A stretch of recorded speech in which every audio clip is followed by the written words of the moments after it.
el príncipe de los predicadores, Charles Spurgeon. Narrado por Samuel Andrés Chaparro Sandoval.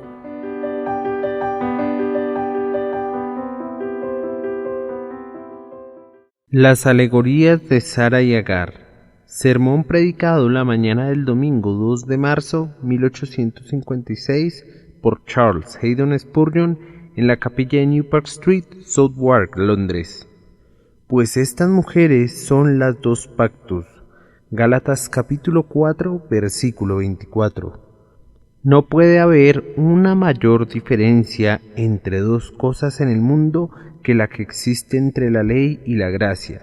Y sin embargo, y aunque resulte extraño decirlo, a pesar que ambas cosas son diametralmente opuestas y esencialmente diferentes la una de la otra, la mente humana, que es tan depravada, y la inteligencia, aun cuando es bendecida por el Espíritu, se han alejado tanto del discernimiento correcto que una de las cosas más difíciles del mundo es hacer una apropiada distinción entre la ley y la gracia.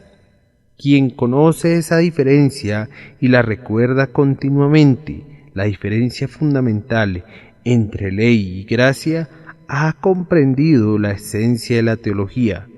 Quien pueda comprender adecuadamente la diferencia entre la ley y la gracia, no está lejos de entender el tema del Evangelio en todas sus ramificaciones, sus matices y sus alcances.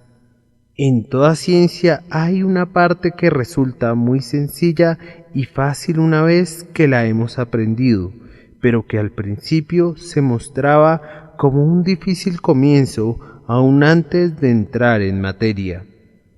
Ahora, la primera dificultad cuando uno se esfuerza en aprender el Evangelio es esta: entre la ley y la gracia debe haber una diferencia muy clara para cualquier cristiano, y especialmente para quien ha recibido instrucción y preparación. Pero aún así, inclusive en los cristianos más preparados e instruidos, hay siempre una tendencia a confundir ambas cosas. Son tan opuestas como la luz y la oscuridad, y tan irreconciliables como el fuego y el agua.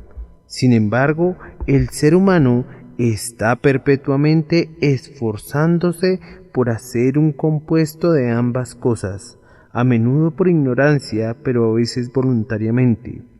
Buscan cómo mezclarlas, cuando Dios las ha separado categóricamente. Esta mañana voy a tratar de enseñarles algo acerca de las alegorías de Sara y Agar, para que puedan entender la diferencia esencial entre los pactos de la ley y de la gracia. No nos vamos a adentrar completamente en el tema, sino que únicamente usaremos los ejemplos que el texto nos proporciona. En primer lugar, quiero que consideren a las dos mujeres a quienes Pablo usa como tipos, Agar y Sara. Después me concentraré en los dos hijos, Ismael e Isaac. En tercer lugar, me voy a referir a la conducta de Ismael para con Isaac, y voy a concluir comentando acerca de los diferentes destinos de ambos. Primero, los invito a que miren a las dos mujeres, Agar y Sara. Se dice que ellas son los tipos de los dos pactos, y antes de empezar debemos decirles en qué consisten los pactos. El primer pacto, representado por Agar, es el pacto de obras, que es este: oh hombre, allí está mi ley. Si tú por tu lado te comprometes a guardarla, yo por mi lado me comprometo a que vivas si la guardas. Si tú prometes obedecer mis mandamientos perfectamente, enteramente, plenamente, sin una sola ofensa en ningún punto, yo te llevaré al cielo.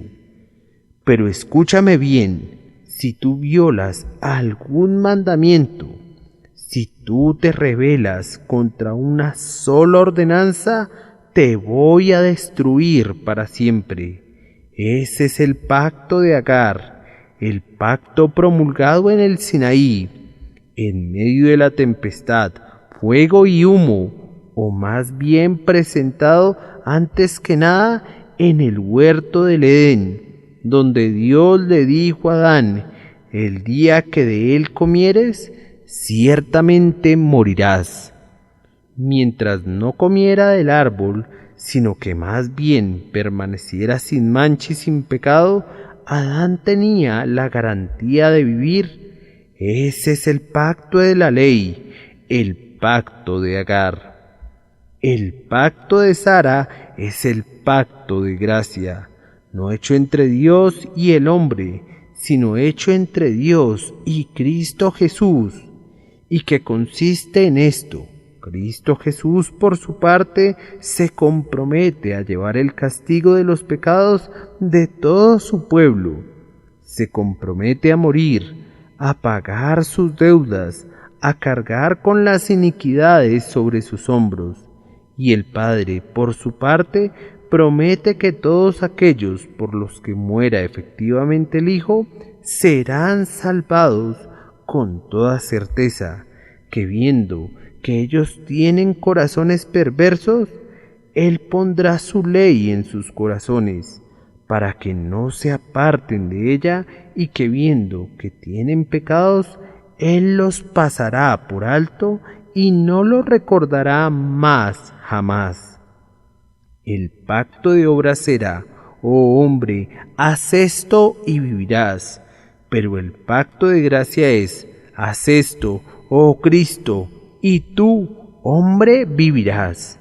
La diferencia entre los pactos radica en esto: el uno fue hecho con el hombre, el otro con Cristo. El uno era un pacto condicional al cumplimiento que le diera Adán. El otro es un pacto condicional para con Cristo, pero perfectamente incondicional para con nosotros.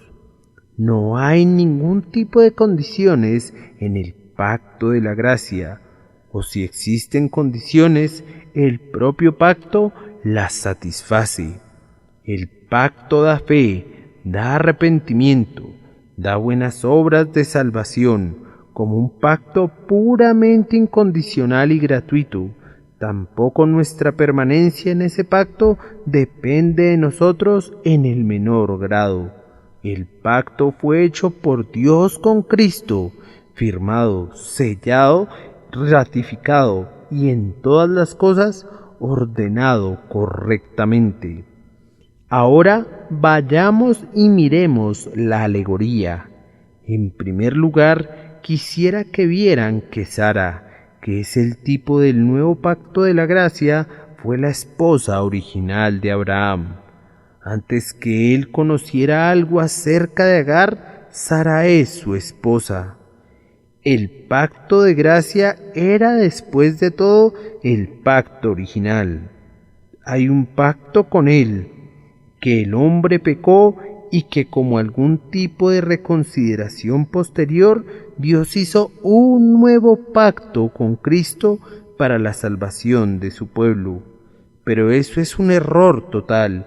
El pacto de gracia fue hecho antes que el pacto de obras, pues Cristo Jesús, antes de la fundación del mundo, lo consumó como su cabeza y representante. Y se dice que nosotros somos elegidos de conformidad al conocimiento anticipado de Dios el Padre por medio de la obediencia y la aspersión de la sangre de Jesús. Nosotros, muchos antes que cayéramos, fuimos amados por Dios. Él no nos amó por piedad, sino que amó a su pueblo considerando puramente como criaturas. Él los amó cuando se convirtieron en pecadores, pero cuando comenzó con ellos, los consideró como criaturas. Él permitió que cayeran en pecado para mostrar las riquezas de su gracia. que existía antes del pecado de los hombres. No los amó ni los eligió de entre todos los demás después de su caída, sino que los amó más allá de su pecado y antes de su pecado. Él hizo el pacto de gracia antes que cayéramos por el pecado de obras. Si ustedes pudieran regresar a la eternidad y preguntar cuál pacto nació primero, escucharían que la gracia nació antes que la ley, que vino al mundo mucho antes que la ley hubiera sido promulgada. De mayor antigüedad que los principios fundamentales que guían nuestra moralidad es esa grandiosa roca fundamental de gracia en un pacto hecho en la antigüedad, antes que los videntes predicaran la ley, antes que el Sinaí humeara, mucho antes que Adán estuviera en el huerto.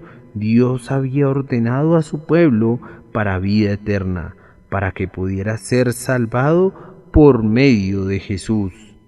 Observen a continuación, aunque Sara era la esposa de mayor edad, sin embargo Agar dio a luz al primer hijo. Así que el primer hombre, Adán, fue el hijo de Agar, aunque nació perfectamente puro y sin mancha. Él no fue el hijo de Sara cuando estaba en el huerto. Agar tuvo el primer hijo. Ella dio a luz a Adán, que vivió durante un tiempo bajo el pacto de obras. Adán vivió en el huerto de conformidad a este principio. Su caída consistiría en la comisión de pecados, y si no cometía ningún pecado, entonces él permanecería para siempre. Adán tenía enteramente el poder de obedecer a Dios o no. Su salvación entonces descansaba simplemente sobre esta base: si tocas de este fruto, ciertamente morirás. Si obedeces mi mandamiento y no lo tocas, vivirás. Y Adán, perfecto como era, no era sino un Ismael después de su caída, y no un Isaac. Aparentemente, de cualquier manera, él pertenecía a la familia de Agar, aunque secretamente, según el pacto de gracia, pudo haber sido un hijo de la promesa. Bendito sea Dios, nosotros no estamos bajo Agar ahora, no estamos bajo la ley desde la caída de Adán. Ahora Sara ha dado a luz hijos. El nuevo pacto es la madre de todos nosotros. Pero además, observen que Agar no estaba destinada a ser una esposa. Nunca debió haber sido otra cosa que la sierva de Sara. La ley nunca tuvo por objeto salvar hombres. Únicamente estaba destinada para ser una sierva del pacto de gracia. Cuando Dios promulgó la ley en el Sinaí, no fue con el propósito de que algún hombre pudiera salvarse jamás por ella. Nunca concibió que el hombre obtendría la perfección por ese medio. Pero ustedes saben que la ley es una maravillosa sierva de la gracia. ¿Quién nos llevó al Salvador? ¿Acaso no fue la ley que tronaba en nuestros oídos? Nunca hubiéramos venido a Cristo si la ley no nos hubiese guiado allá. Nunca hubiéramos conocido el pecado si la ley no lo hubiera revelado.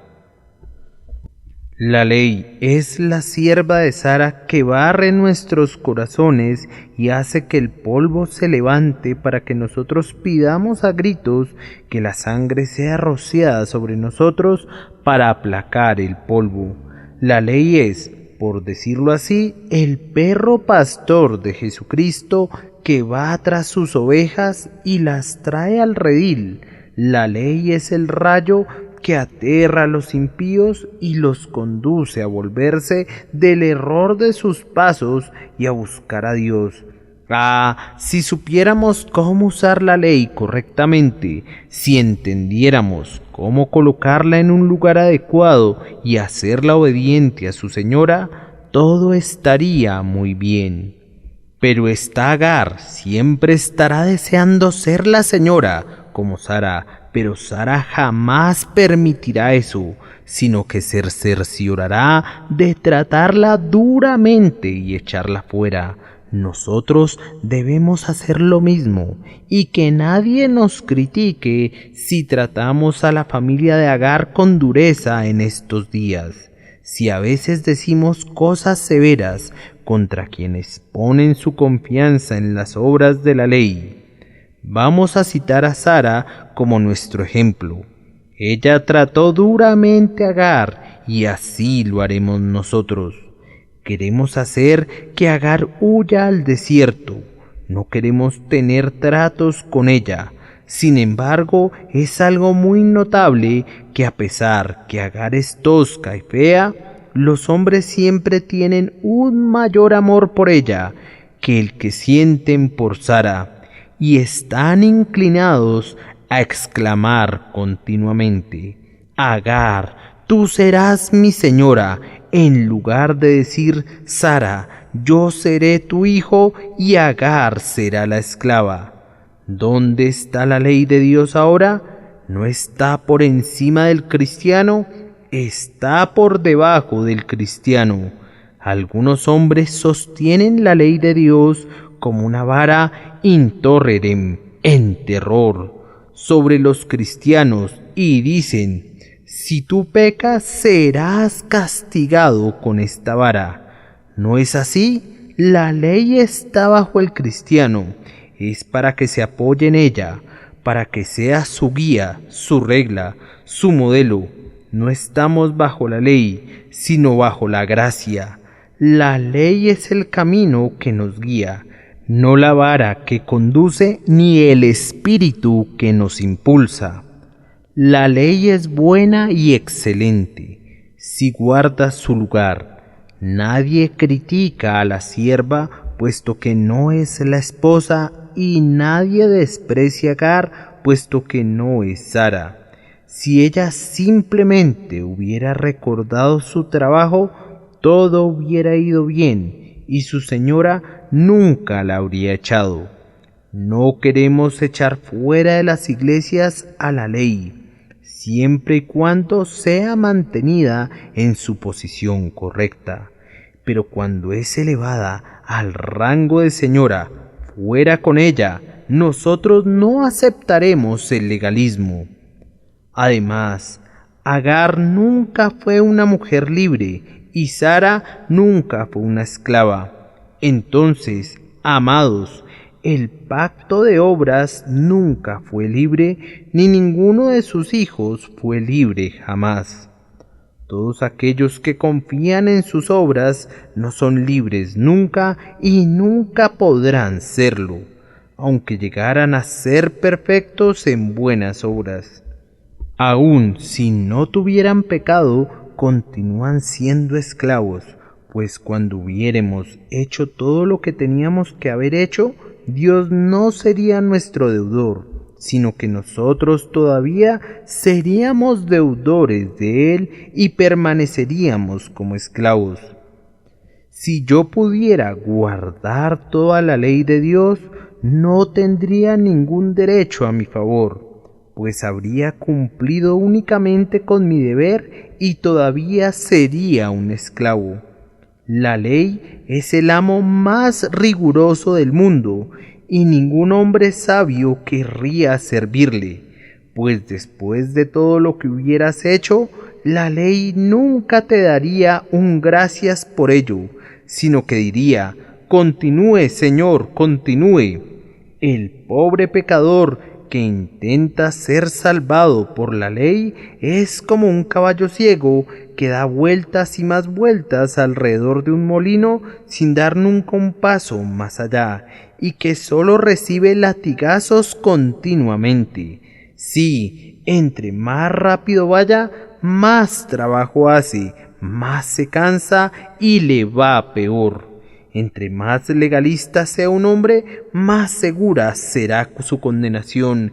Entre más santo sea un hombre, si confía en sus obras, más seguro puede estar de su rechazo final y de su eterna porción con los fariseos. Agar era una esclava. Ismael, aunque era un buen muchacho virtuoso, no era sino un esclavo y no podía aspirar a más.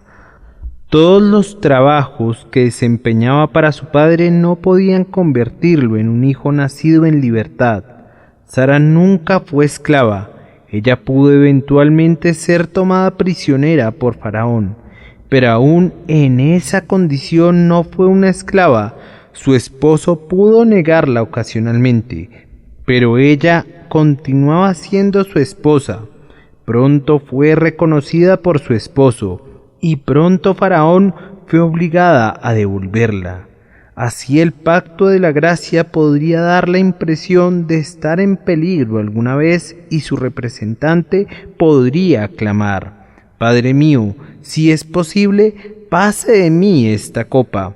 Pero nunca estuvo en riesgo real, y a veces el pueblo bajo el pacto de la gracia podría parecer cautivo y esclavo, pero ellos todavía son libres. Oh, que nosotros supiéramos cómo estar firmes en la libertad con que Cristo nos hizo libres. Un pensamiento más: Agar fue expulsada, al igual que su hijo, pero Sara no fue echada fuera nunca. Así que el pacto de obras ha cesado de ser un pacto. No solo las personas que han confiado en él han sido arrojadas fuera. Ismael no fue expulsado solo, sino que la madre de Ismael también lo fue. Así que no solo el legalista se sabrá a sí mismo condenado, sino que la ley como un pacto ha dejado de ser, pues tanto la madre como el hijo son echados fuera por el Evangelio, y quienes confían en la ley son desechados por Dios.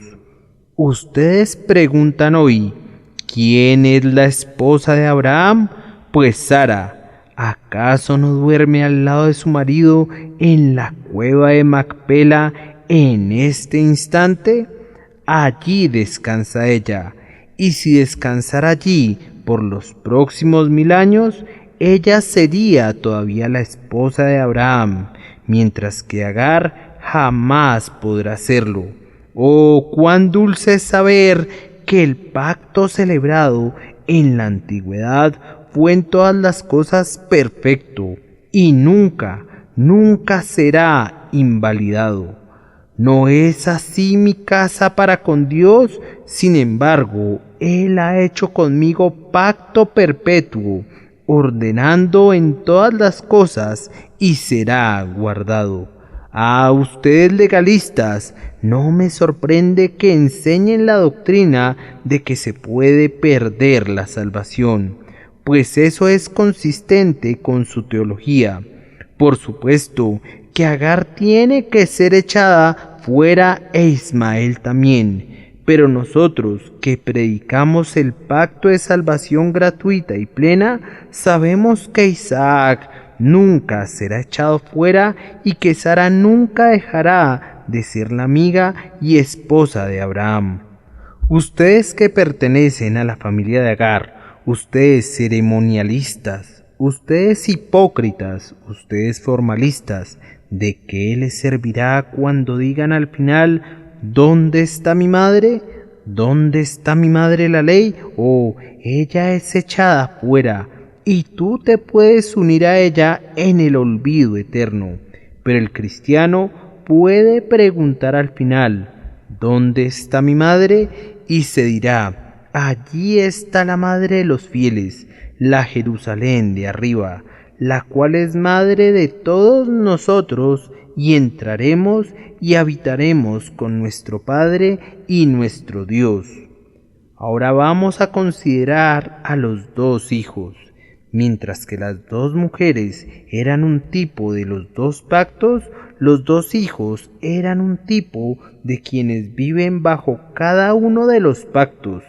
Isaac es el tipo del hombre que camina por fe y no por lo que ve, y que espera ser salvado por la gracia.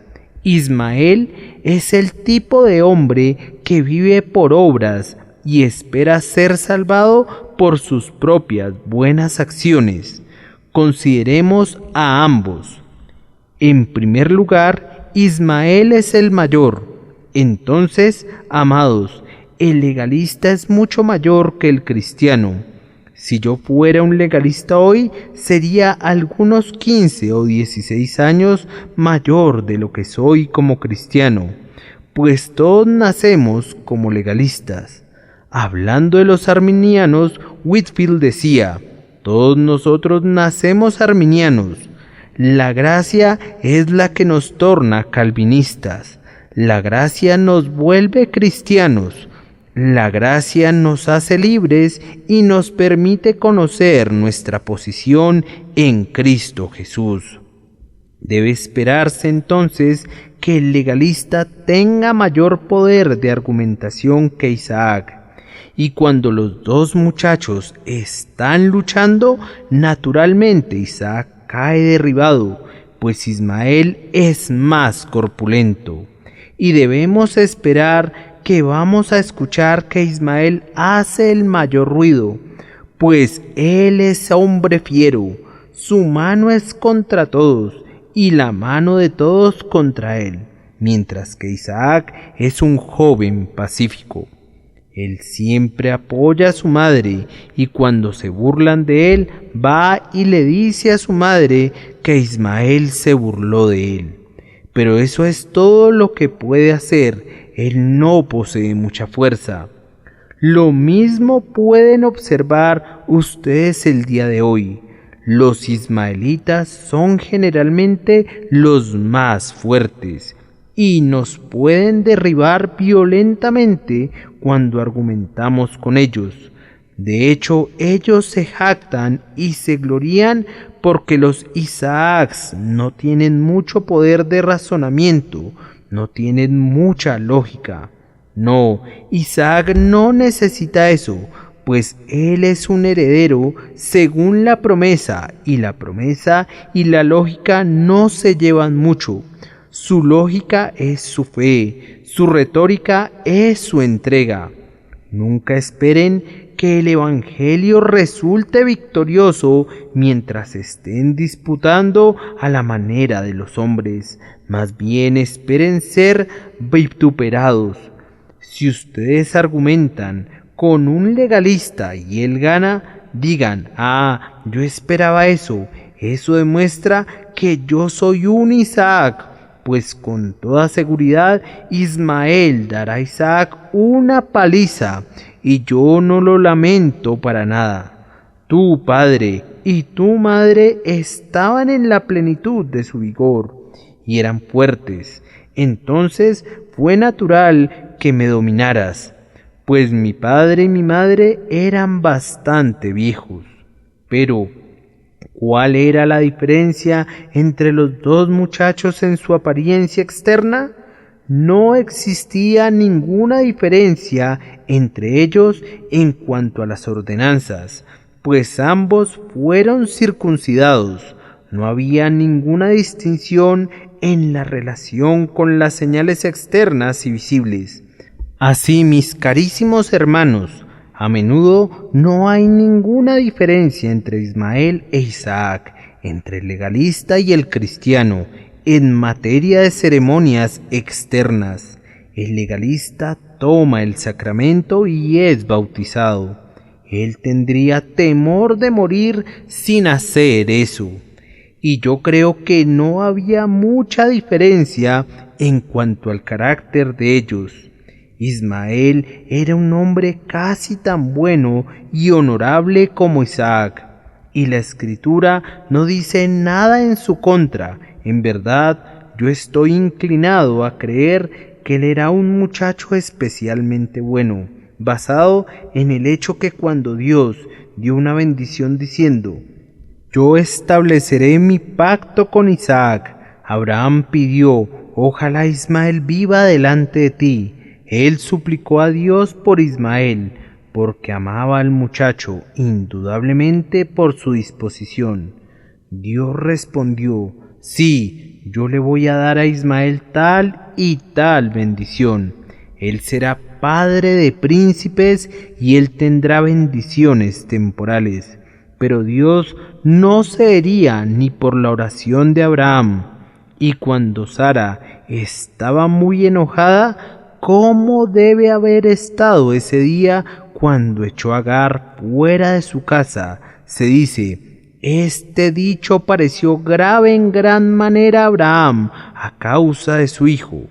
Y yo no sospecho que el apego de Abraham haya sido una insensatez. Hay un rasgo del carácter de Ismael que es digno de ser admirado.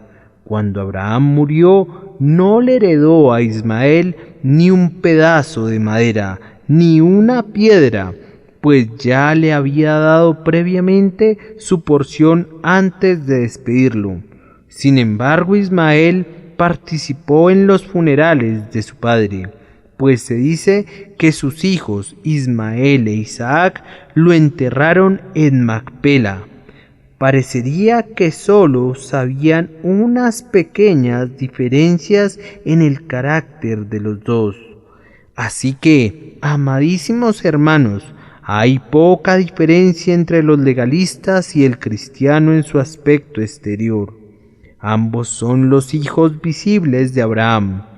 Nada los distingue en la vida, pues Dios permitió que Ismael fuera tan bueno como Isaac, para mostrar que no es la bondad del hombre lo que lo motiva la distinción, sino que de quien quiere tiene misericordia, y al que quiere endurecer, endurece.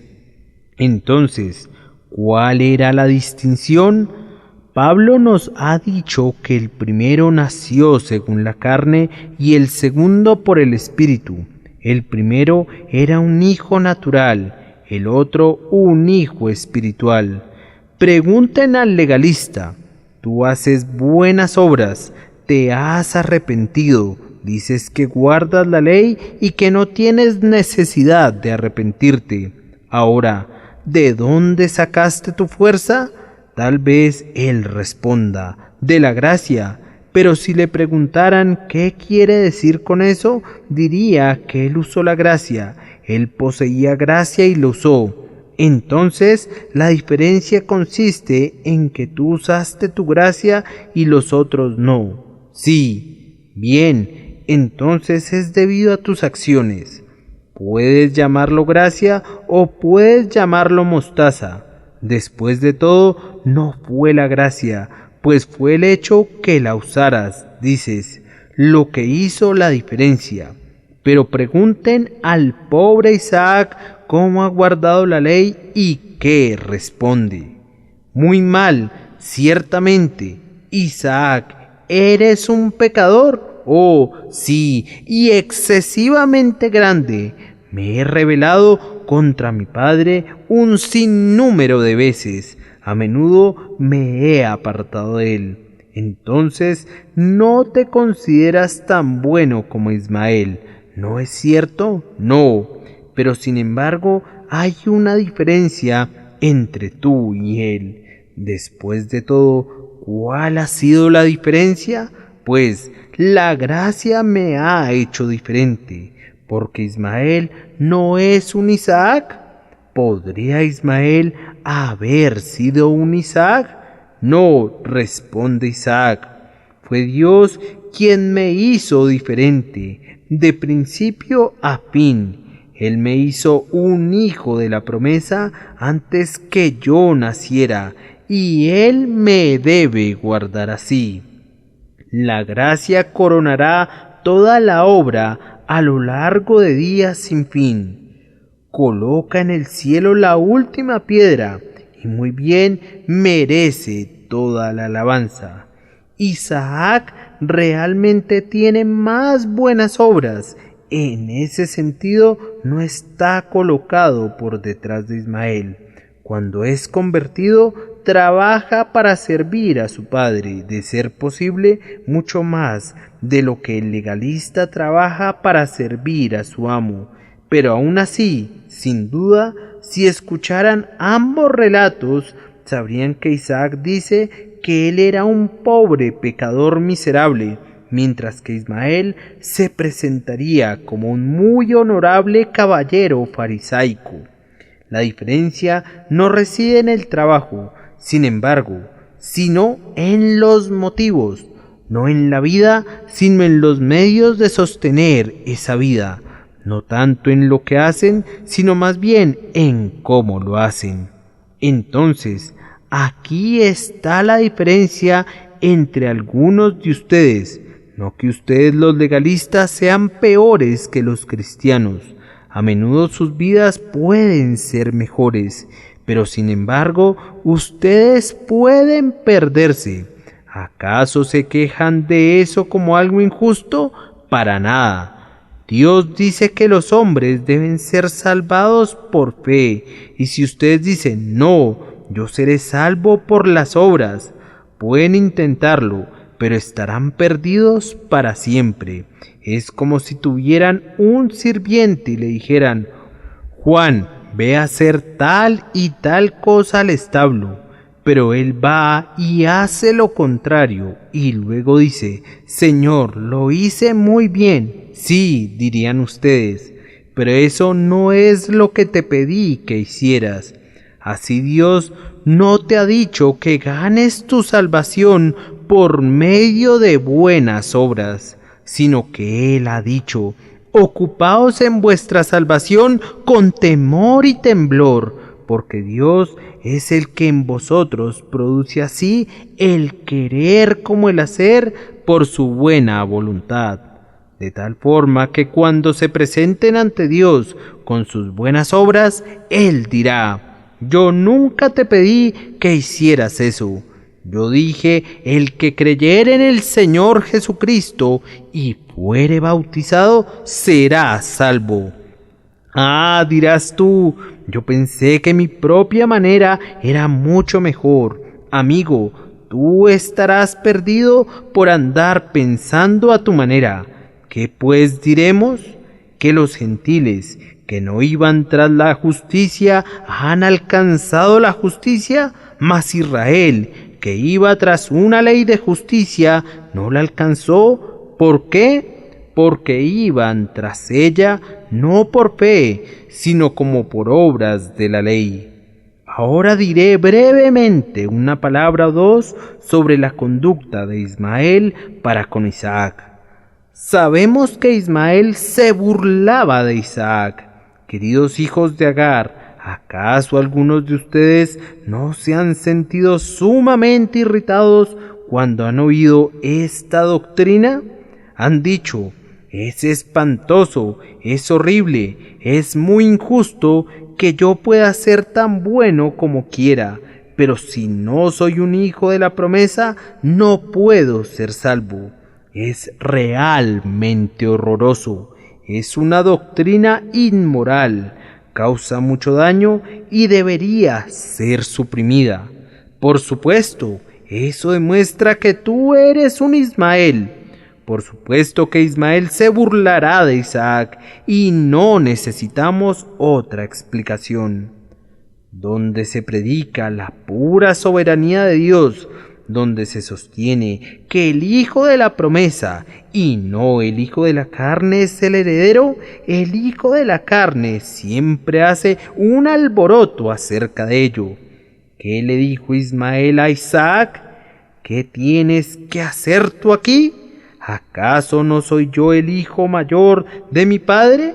A mí debió pertenecer toda la propiedad, si no fuera por ti. ¿Acaso estás arriba de mí? Así es como habla el legalista. ¿Acaso no es Dios el Padre de todos? ¿No somos todos sus hijos? No debemos establecer ninguna diferencia. Ismael preguntó, ¿no soy yo tan bueno como tú? ¿No sirvo yo igualmente a mi padre? En cuanto a ti, tú sabes que eres el favorito de tu madre, pero mi madre es tan bueno como la tuya». Y de esta manera molestaba y se burlaba de Isaac. Eso es exactamente lo que ustedes, arminianos, hacen con la salvación por gracia. El legalista dice: no puedo verlo así, no puedo aceptarlo y no lo haré. Si ambos somos iguales en carácter, no puede ser justo que uno se pierda y el otro sea salvo. Y así se burla de la gracia inmerecida. Puedes pasártela sin problemas si evitas predicar sobre la gracia inmerecida. Pero si te atreves a hablar sobre tales cosas, aunque sean ofensivas para la muchedumbre, ¿qué dirá la gente? Las llaman el anzuelo de la popularidad. Pocos peces, sin embargo, muerden ese anzuelo. La mayoría de los hombres dicen: lo odio, no puedo soportarlo a él, es tan poco caritativo. Ustedes afirman que predicamos esto para ganar popularidad. Vamos, es visiblemente una clara mentira, pues la doctrina de la soberanía de Dios siempre será impopular. Los hombres siempre la odiarán y rechinarán sus dientes, tal como lo hicieron cuando Jesús la enseñaba. Muchas viudas, decía él, había en Israel, pero a ninguna de ellas fue enviado el profeta, sino a una viuda en Sarepta. Y muchos leprosos había en Israel, pero ninguno de ellos fue limpiado, excepto uno que había venido de muy lejos, de Siria. Una envidiable popularidad obtuvo nuestro Señor, nuestro Salvador, con ese sermón. Las personas rechinaron sus dientes en su contra, y toda la popularidad que tenía hubieran querido rodar la cuesta abajo desde la cumbre del monte, desde donde se dice lo querían despeñar, mas él pasó por en medio de ellos y se fue. ¿Cómo? Popular, para rebajar el orgullo del hombre, para abolir la posición del hombre y hacerlo que se encorve ante Dios como un pobre pecador. No, nunca será popular sino hasta que los hombres nazcan ángeles y que todos los hombres amen al Señor, y eso no sucederá todavía, creo. Pero necesitamos investigar qué sucedió con los dos hijos. Primero, Isaac recibió toda la herencia, pero Ismael no recibió nada. No que Ismael haya salido pobre, pues recibió muchos regalos y se volvió muy rico y poderoso en este mundo, pero no tuvo ninguna herencia espiritual. Así el legalista recibirá muchas bendiciones como una recompensa por su legalidad. Él será respetado y honrado. Verdaderamente, dijo Cristo, los fariseos tienen ya su galardón. Dios no le roba su recompensa a nadie. Cualquier cosa que el hombre intente pescar, pescará. Dios les paga a los hombres todo lo que les debe y todavía mucho más, y aquellos que guardan su ley, aún en este mundo, recibirán grandes favores. Al obedecer el mandamiento de Dios, ellos no lesionarán sus cuerpos como lo hacen los viciosos y preservarán mejor su reputación. La obediencia es buena en ese sentido. Pero por otro lado, Ismael no recibió ninguna herencia. Por tanto, tú, pobre legalista, si estás dependiendo de tus obras o de cualquier otra cosa, excepto de la gracia soberana e inmerecida de Dios, para tu liberación de la muerte, tú no tendrás ni siquiera un palmo de la herencia de Canaán, sino que en aquel grandioso día, cuando Dios reparta las porciones a todos los hijos de Jacob, no habrá ni un pedazo para ti. Pero si tú eres un pobre Isaac, un pobre pecador culpable y tembloroso, si tú dices, Ismael tiene sus manos llenas, pero yo nada en mis manos llevo, simplemente a la cruz me apego.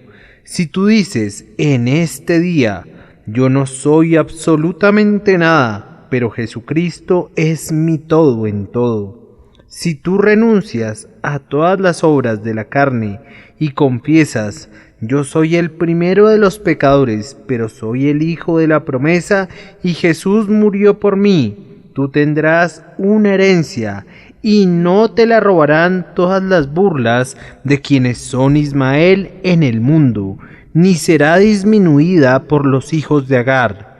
Tú podrás ser vendido algunas veces y llevado a Egipto, pero Dios traerá a quienes son como José o como Isaac de regreso, y tú todavía serás exaltado a la gloria y te sentarás a la diestra de Cristo. He pensado a menudo qué consternación habrá en el infierno cuando vayan allá hombres buenos en lo exterior. Señor, dice uno al entrar allí, ¿debo ir a ese calabozo aborrecible? ¿No guardé el día domingo? ¿No fui un cebatario estricto? Yo nunca maldije ni juré en toda mi vida. ¿Acaso voy a entrar allí? Yo pagué diezmos de todo lo que poseía y ¿voy a ser encerrado allí? Yo fui bautizado, participé en la seña del Señor. Yo fui todo lo que un hombre bueno pudo ser jamás. Es verdad, yo no creí en Cristo, pero no pensé que necesitara a Cristo, pues estaba convencido que yo era demasiado bueno y demasiado honorable. ¿Y voy a ser encerrado allí? Sí, Señor, y entre los condenados tú tendrás esta preeminencia, que tú ciertamente despreciaste a Cristo por sobre todo lo demás. Los otros nunca erigieron un anticristo, ellos siguieron una vida de pecado, y lo mismo hiciste tú en tu medida. Pero tú agregaste a tu pecado, este es el más condenable de los pecados. Tú te alzaste como un anticristo y te inclinaste y adoraste tu propia justicia imaginaria. Entonces Dios procederá a decir al legalista, tal día yo te escuché injuriar mi soberanía. Te oí decir que era injusto de mi parte salvar a mi pueblo y distribuir mis favores según el consejo de mi propia voluntad. Tú ciertamente impugnaste la justicia de tu Creador, y justicia tendrás en todo su poder. El hombre había pensado que tenía un gran saldo a su favor, pero descubre luego que es únicamente un granito de su obligación. Pero después Dios extiende la larga lista de sus pecados. Con esto al final, sin Dios, sin esperanza, un extraño de la nación de Israel. El pobre hombre ve entonces que su pequeño tesoro es algo despreciable, mientras que la factura que debe a Dios es de 10.000 millones de talentos. Y entonces, con un alarido terrible y un grito desesperado, huye con una pequeña lista de méritos que había esperado que lo salvarían, gritando, estoy perdido con todas mis buenas obras. Descubro que mis buenas obras eran como un grano de arena, pero que mis pecados eran montañas, y debido a que no tuve fe, toda mi justicia no era sino hipocresía blanqueada. Ahora, una vez más, Ismael fue echado fuera e Isaac fue mantenido en la casa. Así sucederá con algunos de ustedes, cuando el día de rendir cuentas venga para probar la iglesia de Dios. Aunque ustedes han estado viviendo en la iglesia lo mismo que otros, aunque ustedes llevan la máscara de la profesión de fe sobre ustedes, descubrirán que no les sirve de nada. Ustedes han sido como el hijo mayor. Tan pronto llega tu hijo que consumió tus bienes con rameras, has hecho matar al becerro más gordo. ¡Ah, legalista envidioso! Tú serás echado de la casa al final. Yo te digo a ti, legalista, y a ti, formalista, que tu relación con Cristo es como la de cualquier pagano, y aunque has sido bautizado con el bautismo cristiano, aunque te sientas a la mesa cristiana, aunque oyes un sermón cristiano, no tienes participación ni porción en el asunto, no más que un católico o un musulmán, a menos que confíes simplemente en la gracia de Dios y que seas un heredero de conformidad a la promesa. Quien quiera que confíe en sus obras, aunque sea nada más un poco, descubrirá que esa poca confianza arruinará su alma. Todo lo que la naturaleza hila será deshilado. Este barco que fue construido por las obras verá su quilla partida en dos. Un alma debe confiar sencilla y exclusivamente en el pacto de Dios, pues de lo contrario esa alma está muerta. Legalista, tú esperas ser salvado por tus obras. Vamos, ahora te voy a tratar respetuosamente. No te voy a acusar de haber sido un borracho o un blasfemo, pero quiero preguntarte, ¿estás consciente que para ser salvo por tus obras el requisito es que tú seas enteramente perfecto? Dios exige el cumplimiento de toda la ley. Si tienes una vasija con la más pequeña grieta, no está impecable. ¿Acaso no has cometido pecado en toda tu vida? ¿No has tenido nunca un mal pensamiento? ¿Nunca ha habido perversidad en tu imaginación?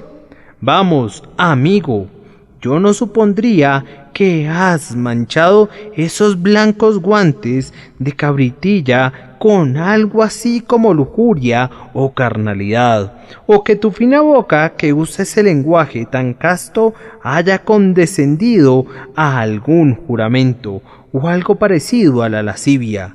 No voy a imaginarme que alguna vez hayas cantado una canción obscena. Voy a dejar eso fuera de duda, pero ¿no has pecado nunca? Sí, respondes tú. Entonces recuerda esto: el alma que pecare, esa morirá. Y eso es todo lo que tengo que decirte.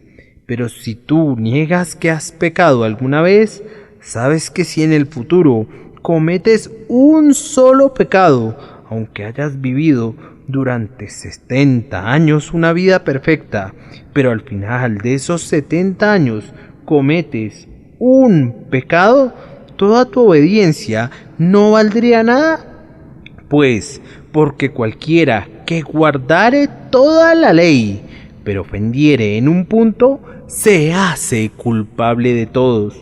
Amigo, dirás, tu suposición es falsa, pues aunque creo que debo hacer algunas buenas obras, yo creo que Jesucristo es muy misericordioso. Y aunque yo no soy exactamente perfecto, soy sincero y yo creo que la obediencia sincera será aceptada en lugar de una obediencia perfecta. ¿De veras? Te ruego que me digas qué es la obediencia sincera. He conocido a un hombre que se emborracha una vez a la semana. Él es muy sincero y no cree que esté haciendo mal en tanto que esté sobrio el día domingo. Muchas personas tienen lo que llaman una obediencia sincera, pero es una obediencia que siempre deja un pequeño margen a la iniquidad. Pero entonces tú respondes: yo no tomo demasiado margen, solo permito ciertos pecadillos. Mi querido amigo, estás muy equivocado en cuanto a tu sincera obediencia, pues si esto fuera lo que Dios requiere, entonces cientos de los caracteres más viles serían tan sinceros como lo eres tú. Pero yo no creo que seas sincero. Si fueras sincero, obedecerías lo que Dios dice. Cree en el Señor Jesucristo y serás salvo. Creo que la obediencia sincera es un sincero engaño, y tú te darás cuenta de ello. Oh, dirás: yo creo que después de todo lo que hemos hecho, debemos ir a Jesucristo y debemos decir: Señor, hay una gran deficiencia aquí. ¿La puedes remediar? He oído que antes pesaban a las brujas contra la Biblia de la parroquia, y si pesaban más que la Biblia, eran declaradas inocentes. Pero poner a una bruja y a la Biblia en la misma balanza es una nueva idea. Vamos, Cristo no se pondrá en la balanza con un insensato arrogante como lo eres tú. ¿Quieres que Cristo sirva de contrapeso? Él está muy agradecido contigo por el cumplido, pero Él no aceptará ese servicio tan bajo. Oh, comentarás tú: Él me ayudará en el asunto de la salvación. Sí, yo sé que eso te complacería, pero Cristo es un Salvador muy diferente. Él decide hacerlo todo cuanto hace algo. Te podrá parecer extraño, pero no le gusta ninguna ayuda. Cuando hizo el mundo, ni siquiera le pidió al ángel Gabriel que enfriara con su ala materia derretida, sino que él lo hizo todo enteramente. Lo mismo ocurre con la salvación. Él dice: y a otro no daré mi gloria. Y quisiera recordarte cómo profesas ir a Cristo y sin embargo dices tener una participación en el negocio, que hay un pasaje en las Escrituras a propósito para ti que puedes masticar a placer, y si por gracia ya no es por obras, de otra manera la gracia ya no es gracia, y si por obras ya no es gracia, de otra manera la obra ya no es obra. Pues si mezclas ambas, arruinas a las dos.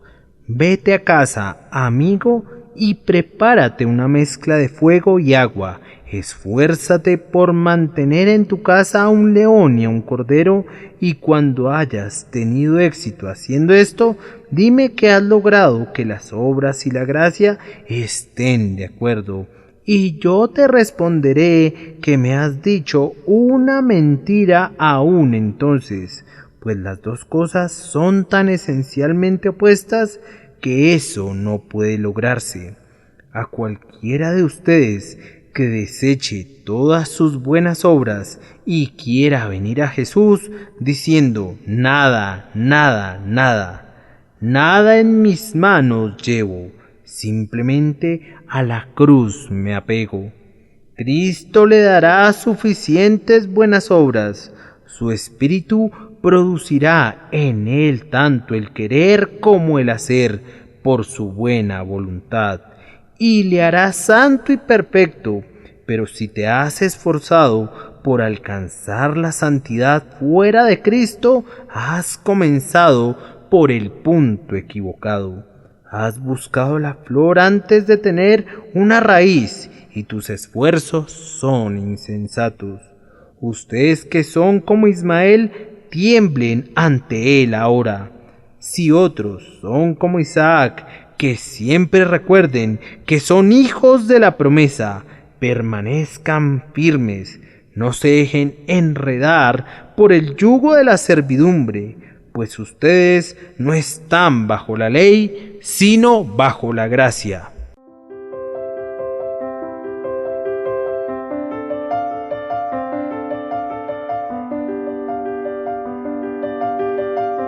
El príncipe de los predicadores, Charles Spurgeon. Narrado por Samuel Andrés Chaparro Sandoval.